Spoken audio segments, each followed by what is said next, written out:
Hi, this is Chris Heiler with Landscape Leadership, and in today's video we're talking all about e-newsletters, and specifically, should e-newsletters still be a part of your marketing mix? And then I'm going to answer a common question that I get quite often, and that is, should I manually add people to my e-newsletter list? So we'll talk about that. Then I'm also going to share a really cool technology tip with you. I'm going to show you how you can seamlessly integrate your e-newsletter list, your email list, with your social networking efforts.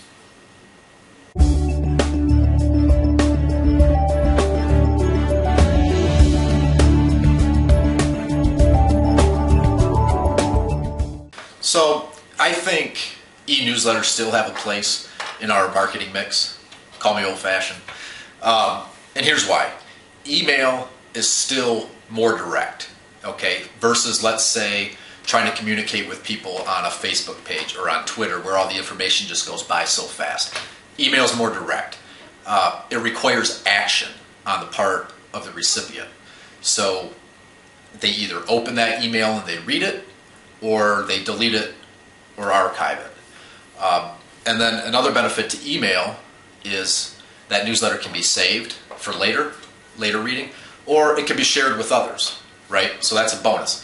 And then email is just another channel to communicate your message with people. Some people prefer to read email, like email newsletters. Other people prefer to get information through their social networks like Facebook. Other people would prefer to get their information from a print newsletter or offline at a networking event. So these are all different channels that you need to use, and email is just one of those channels, okay? But the key thing with an e-newsletter is the fact that you can stay top of mind with people on a consistent basis, whether that's with a weekly e-newsletter or a monthly e-newsletter. But you can stay top of mind with your customers and clients, and with your business associates, whoever that may be. Now, the one drawback to e-newsletters, of course, is that we're inundated with these things, right? We get tons of them, and you don't even sign up for half of them, right? But you get all these things flooding your inbox. And the thing to remember is that 90% of these things they provide no value whatsoever to readers. They're just crap, it seems like, right? They're just marketing messages and promotions. That's all they are. That's pretty much 90% of them. So here's the real chance that you have with your e-newsletter. Just be different than all of those others, right? Stand out by creating meaningful and compelling content that people actually want to read. What a concept, right? So you do that by providing useful information, helpful information, relevant information, things that your readers are actually interested in. And I always suggest following the 80-20 rule. So provide valuable content 80% of the time, and then save that other 20% for your marketing or your promotions. And you might even want to skew that a little more like 90%, 10%, but it's up to you. And then put a little personality into your newsletters as well, because people want to connect with you on a personal level. So don't make it all stuffy and all about business. Show a little bit of personality. Entertain people a little bit, okay? That's how you connect with people. And here's my one rule with social media, e-newsletters, everything you do. Here's my rule. Do not be boring, okay? Don't be boring. There's a link below this video to some extra bonus content. I'm going to show you how to get more subscribers to your e-newsletter list. I'll talk to you about what email marketing software I recommend for you guys. I'll talk about some of the specific do's and don'ts of e-newsletters, and I'll also give you some very specific content ideas for your newsletter. So that link is below, so go ahead and check that out after this video. I get this question a lot as it relates to e-newsletters. Should I manually add people to my newsletter list? Okay, and you know exactly what I'm talking about. You go to a networking event like the Chamber of Commerce or BNI, something like that. You meet a bunch of people, you exchange business cards, then you get back to your office, and then you You take all those emails and you add them to your newsletter list.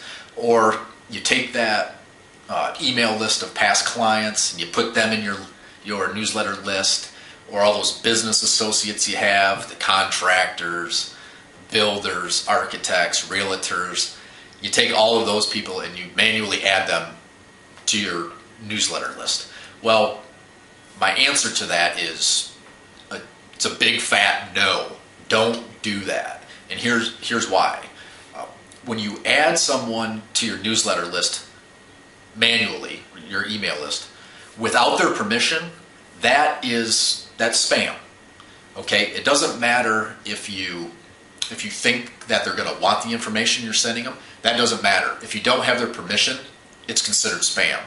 And so you don't want to get involved with that. So don't add anyone to your newsletter list unless they give you permission. So I know it's easy to build a newsletter list that way, but let's not go the easy route here, okay? It takes time to build a newsletter list that you can use as an effective communication in marketing tool. So just take it slow and build your list naturally without manually adding people. Build it naturally. Okay, I've got a pretty sweet tech tip for you today.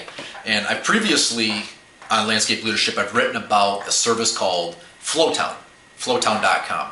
And what it does is you basically upload your email list from, or your newsletter list, let's say. You upload that into Flowtown, and then it generates a list of all these people and what social networks they're in. Okay?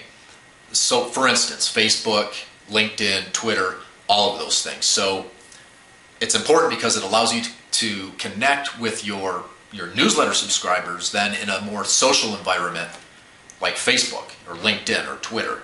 So, it's a very powerful service. Now, that said, Flowtown is no longer offering that specific service. Okay?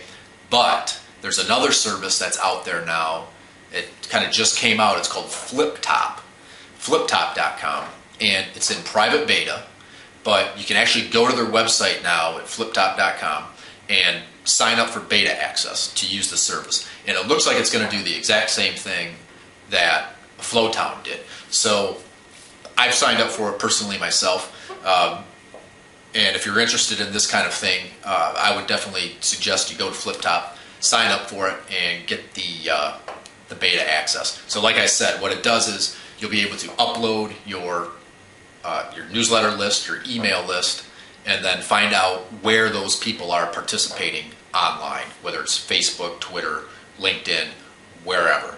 Okay, it's just another great way to connect with your customers, your prospects, and your business associates. So if you want to see a video about how FlipTop works, I've included it in the bonus content, so just look for the link below this video.